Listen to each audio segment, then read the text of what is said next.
नमस्कार दोस्तों, VK knowledge electrical में आप सभी का स्वागत है। कंपटीशन एग्ज़ाम्स के लिए दोस्तों इम्पोर्टेंट क्वेश्चंस लेकर एक बार फिर उपस्थित हूँ। इलेक्ट्रॉनिक्स इलेक्ट्रिशियन दोनों मिक्स है और रिसेंटली 3 बड़ी भर्तियाँ डीआरडीओ, यूपीआरवीएनएल और यूपीपीसीएल टीजी2 3 एग्ज़ाम होने हैं। यदि आप इनमें से किसी भी एग्ज़ाम की तैयारी कर रहे हैं तो कंप्लीट इस वीडियो को आप लास्ट तक ज़रूर देखना। बहुत कुछ सीखने को आपको इस वीडियो से मिलेगा। आइए दोस्तों, आज के प्रश्नों से शुरू करते हैं और क्वेश्चन नंबर 1 आपके सामने है। आप देख पा रहे हैं अपने स्क्रीन पर सवाल पूछा जा रहा है, पीएन जंक्शन में धारा प्रवाह के लिए आवश्यक न्यूनतम पोटेंशियल को क्या बोलते हैं। बहुत सिंपल आंसर है। हम सब जानते हैं दोस्तों, जो जंक्शन होता है उसके दोनों एंड पर आयंस की स्थिरता के कारण एक इलेक्ट्रोस्टैटिक फील्ड का निर्माण होता है, जिसे अपन अवक्षय परत या डिप्लीशन लेयर बोलते हैं। इस अवक्षय परत के कारण वहाँ जंक्शन के आर पार धारा का संचालन नहीं हो पाता है। उन आयंस को गति प्रदान करने के लिए हमें एक बाहर से पोटेंशियल प्रोवाइड करवाना पड़ता है। वो जो बाहर से हम ईएमएफ देते हैं वो उस जंक्शन के बैरियर को तोड़ देते हैं और जहाँ बैरियर टूट जाता है धारा का संचालन प्रारंभ हो जाता है। दोस्तों, इसे हम बैरियर पोटेंशियल बोलते हैं। हिंदी में इसे रोधिका विभव के नाम से जानते हैं। ठीक है, इम्पोर्टेंट है, याद रखना, पेपर में क्वेश्चन पूछा जा सकता है। अब देखिए दोस्तों, आपसे सवाल तो ये भी पूछा जाएगा कि सिलिकॉन डायोड का बैरियर पोटेंशियल कितना है और जर्मेनियम का कितना है, तो इसे भी आप याद रखें। सिलिकॉन डायोड के लिए बैरियर पोटेंशियल का मान 0.7 वोल्ट है, वहीं जर्मेनियम वाले के लिए 0.1 से लेकर 0.3 वोल्ट है। माय डियर, ये क्वेश्चन मैंने इस तरह से क्यों लिखा है आपके सामने, जैसा कि आप देख पा रहे हैं कि अभी एक रिसेंटली कोई एग्ज़ाम था, हालांकि वो इंजीनियर का एग्ज़ाम था, आईटीआई टेक्नीशियन का नहीं था, बट उसमें क्वेश्चन पूछा तो हो सकता है ना हमसे भी पूछा जाए। उसमें क्वेश्चन ये पूछा गया कि सिलिकॉन के बैरियर पोटेंशियल और जर्मेनियम के बैरियर पोटेंशियल का अनुपात कितना होता है। अब देखो, आईटीआई में भी हर बच्चे को याद है सिलिकॉन का बैरियर पोटेंशियल कितना है, जर्मेनियम का कितना है।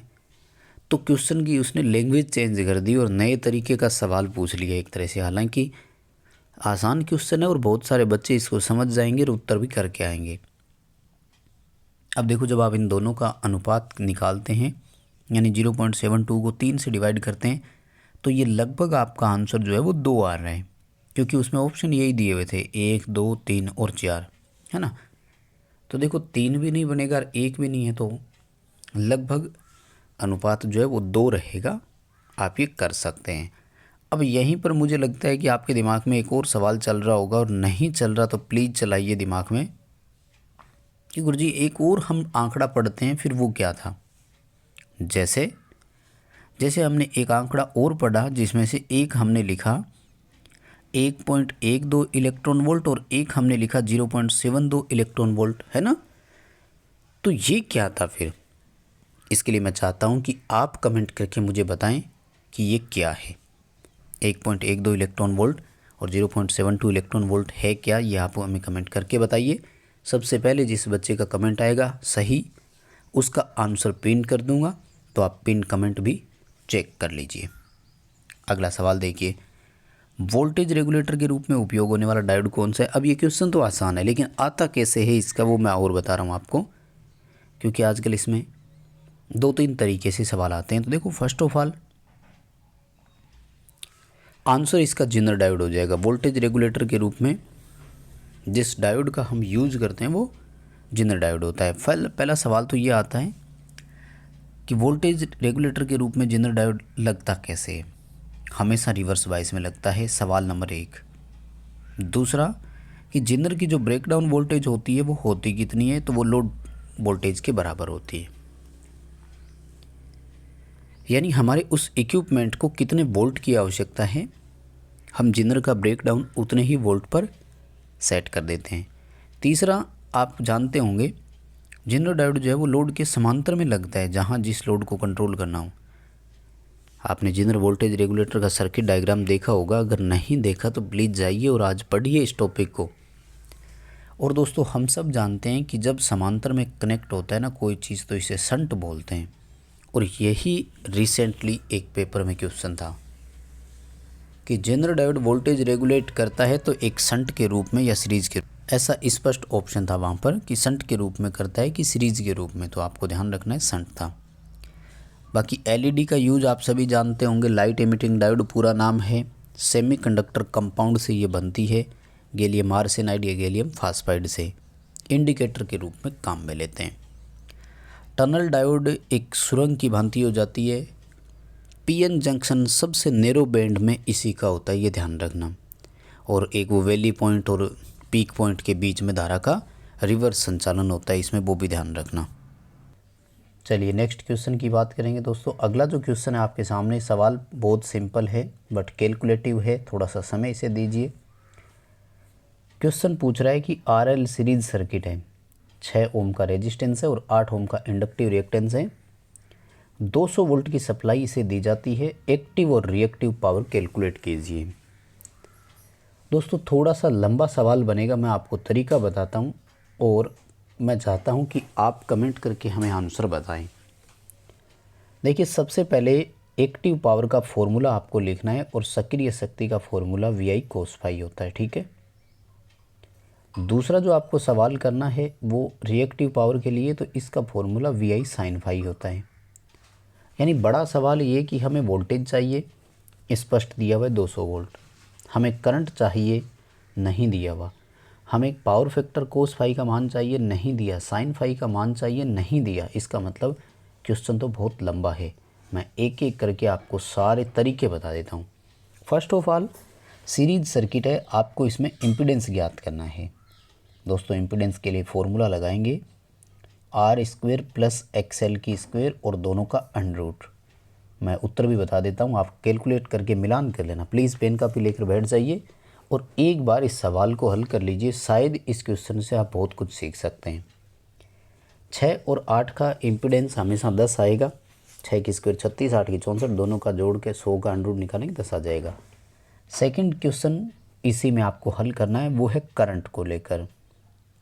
I बराबर V/Z फॉर्मूला लगाएंगे, 200/10 करेंगे, 20 एम्पियर आपका उत्तर आ जाएगा। तीसरा जो आपको यहाँ पर कैलकुलेशन करना है दोस्तों, तीसरी कैलकुलेशन आपको पावर फैक्टर और उसकी करनी है साइन फाई की, ठीक है। देखो कोस फाई के बराबर होता है R/Z और साइन फाई के बराबर होता है X/Z। दोनों को हल कर लीजिए, उत्तर आ जाएगा। 6/10 करोगे 0.6, 8/10 करोगे 0.8। अब कर लीजिए भाई पूरा कैलकुलेशन। VI cos फाई मैंने बता दिया आपको, VI sin फाई मैंने आपको बता दिया।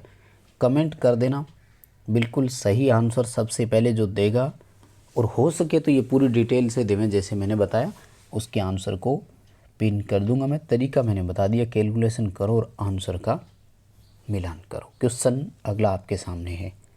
शंट जनरेटर 250 टर्मिनल वोल्टेज पर 195 एम्पीयर करंट प्रदान करता है। याद रखें ये चीज़ें अगर ना देवे तो हमेशा लोड की होती है, क्योंकि जनरेटर किसे प्रदान करता होगा, लोड को देता है।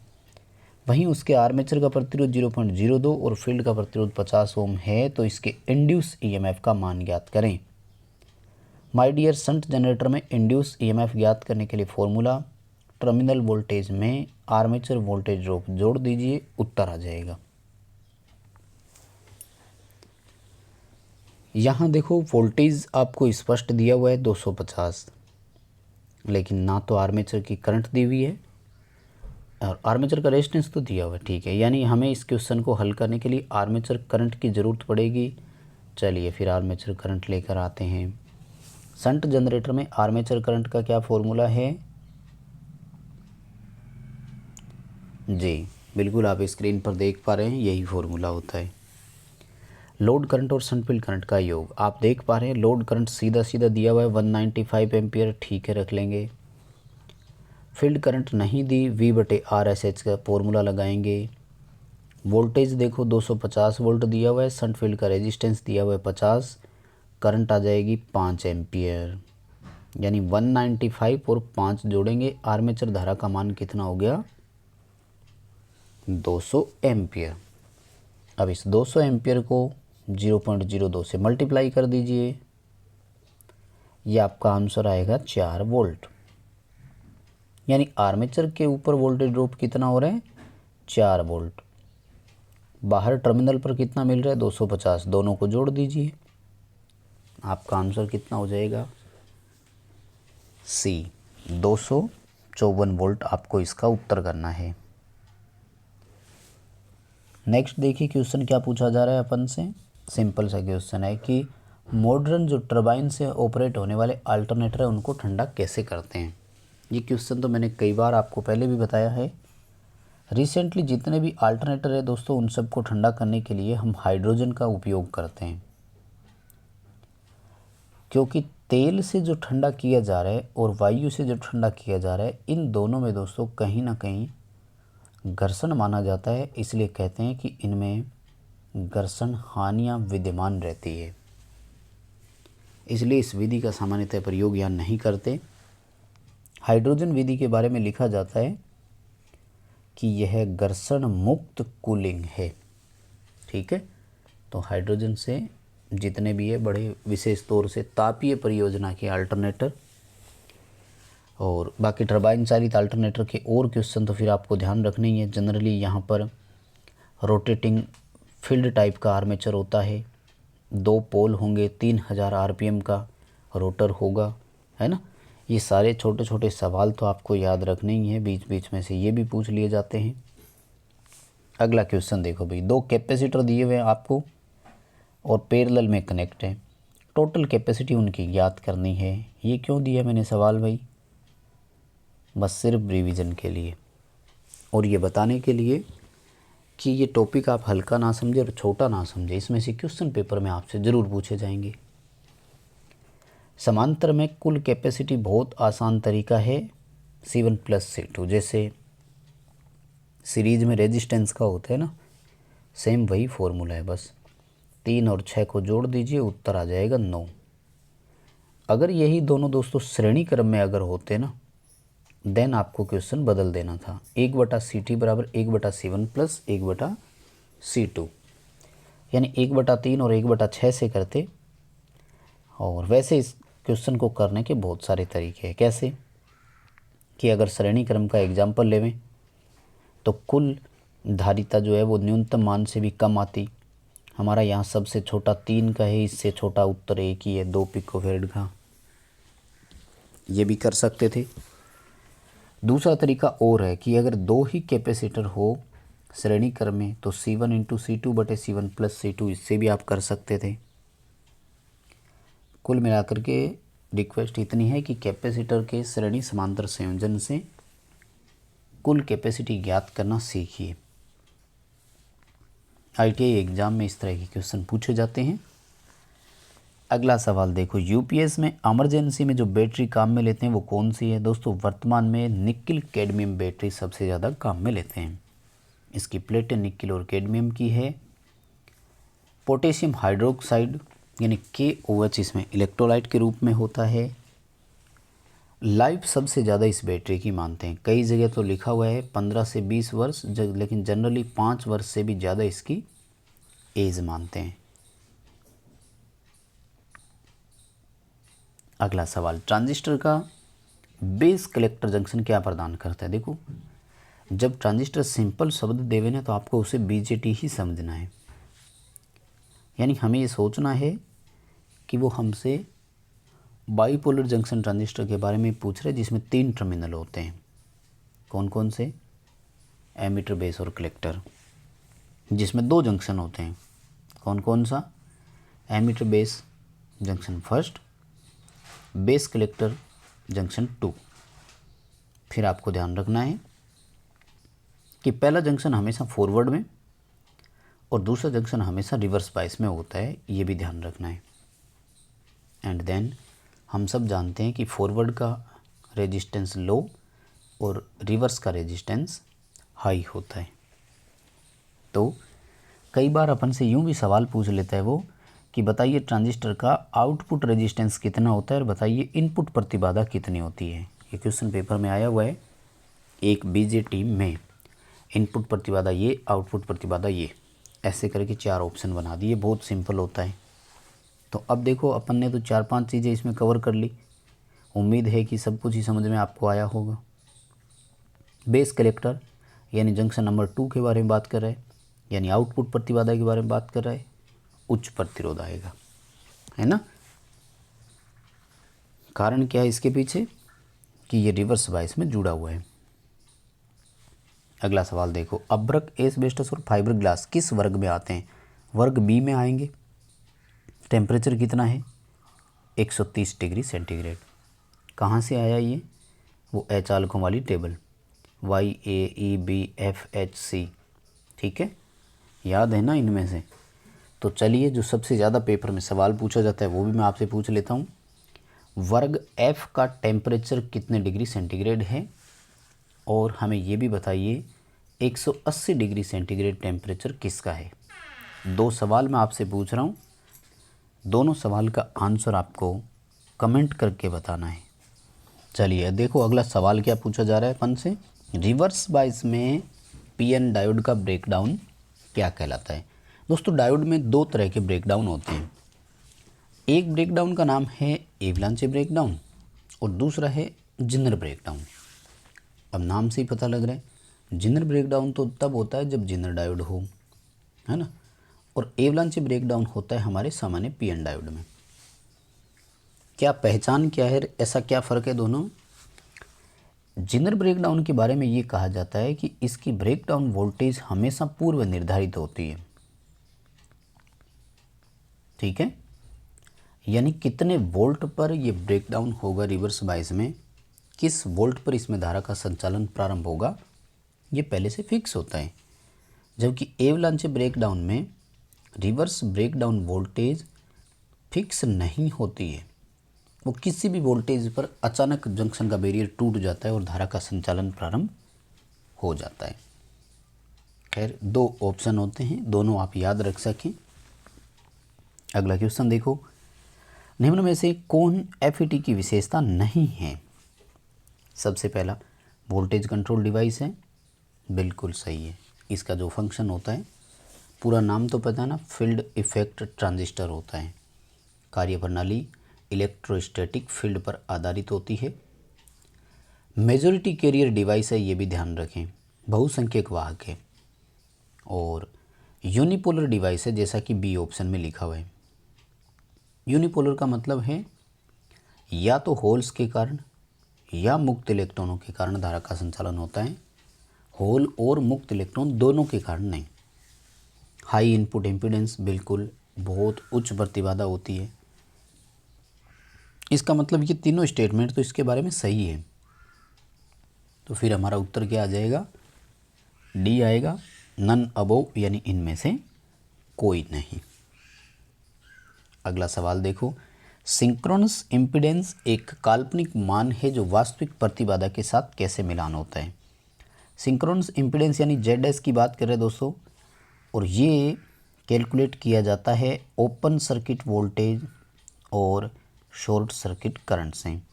अब देखो, ओपन सर्किट वोल्टेज भी मैक्सिमम होती है और शॉर्ट सर्किट करंट भी मैक्सिमम होती है। हम सब जानते हैं कि लोड कनेक्ट करते ही वोल्टेज भी उतनी अधिक नहीं रहती, कम हो जाती है, और धारा भी जितना शॉर्ट सर्किट में चलता है उतना नहीं चल सकता, वो भी कम आ जाती है। यानी तुलनात्मक रूप से ओवरऑल वैल्यू, जो प्रैक्टिकली इम्पीडेंस की बात करें तो हमेशा कम आएगा। तो सिंक्रोनस प्रतिबाधा का मान जो है वो वास्तविक प्रतिबाधा से अधिक होता है, ठीक है ना। क्वेश्चन की लैंग्वेज देख लो, यहाँ पर कई बार बच्चे कंफ्यूज हो जाते हैं। सिंक्रोनस इम्पीडेंस वास्तविक से पूछ रहे हैं, है ना, तो सिंक्रोनस इम्पीडेंस का मान वास्तविक प्रतिबाधा के मान से हमेशा अधिक होता है, और सी उत्तर आपको यहाँ करना है। अगला सवाल देखो, ऊर्जा बैंड की शब्दावली में कुचालक क्या होता है? यानी जो ऊर्जा गैप हम बताते हैं ना, उसमें एक अचालक के बारे में परिभाषा देनी है। देखो, कोई भी चालक अचालक हो, उसमें 3 बैंड होते हैं ना, इसको चालन बैंड बोलते हैं, इसको संयोजी बैंड बोलते हैं, और उसको ऊर्जा गैप बोलते हैं। चालकों में ऊर्जा गैप 0 होता है, यह संयोजी बैंड और चालन बैंड के द्वारा ओवरलैप किया हुआ होता है। यानी यूँ बोलते हैं कि ये पूर्णतः खाली होता है। अर्धचालकों में एनर्जी बैंड जो होता है वो छोटा होता है और खाली तो होता है लेकिन छोटा होता है। लेकिन एक अचालक जो होता है इसका इतना बड़ा होता है कि वो धारा को कभी चालन नहीं होने देता, और जो इसका सहसंयोजी बंध है वो हमेशा पूरा होता है, इसलिए किसी दूसरे के साथ वो सहसंयोजी बंध स्थापित करता ही नहीं है। जनरली इसकी अंतिम कक्षा में 8 इलेक्ट्रॉन होते हैं, इसलिए अंतिम कक्षा को बंद या क्लोज मान लिया जाता है। ए ऑप्शन आएगा, पूर्ण संयोजी बैंड होता है ना। चलिए दोस्तों, आज की इस वीडियो में इतना ही करवाएंगे। पसंद आया तो लाइक कीजिए, चैनल से पहली बार जुड़े हैं तो सब्सक्राइब कीजिए। वीडियो के डिस्क्रिप्शन में लिंक दिया हुआ है, हमारा एंड्रॉयड ऐप डाउनलोड करें। इन क्वेश्चंस की PDF आप डाउनलोड करना चाहते हैं तो हमारी वेबसाइट पर है, डिस्क्रिप्शन में लिंक दिया हुआ है, क्लिक कीजिए, डाउनलोड कीजिए और इन सभी क्वेश्चंस को वहाँ आप पढ़ भी सकते हैं।